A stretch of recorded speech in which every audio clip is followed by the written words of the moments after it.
Good morning, welcome to Goodwill. In this video presentation we will see how we can trade in MCX copper market today. Before looking into that, let us see what happened yesterday and what we expected yesterday. The chart you're seeing is a 7-minute candlestick chart, and this candlestick indicates yesterday's price opening, which shows that the price opening at 447.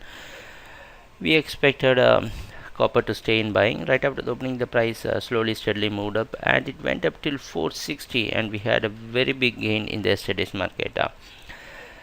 So follower, you know that we tried to pick the market around 442, and even we started buying at 428.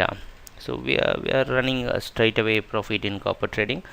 But today it's going to be a critical area, because 460 is one of the very most dangerous resistance. So today price is expected to open somewhere near 458. So what we can do today, there is no we need to stay on the buying side, where we will put the stop loss. So these are all the questions we need to answer.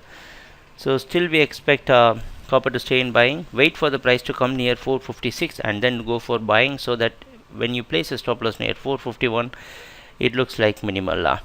So expecting that the price can hit 450, 465.2. so let us see what's going to happen during the trading session, and thanks a lot for watching our videos. Happy trading, take care, bye.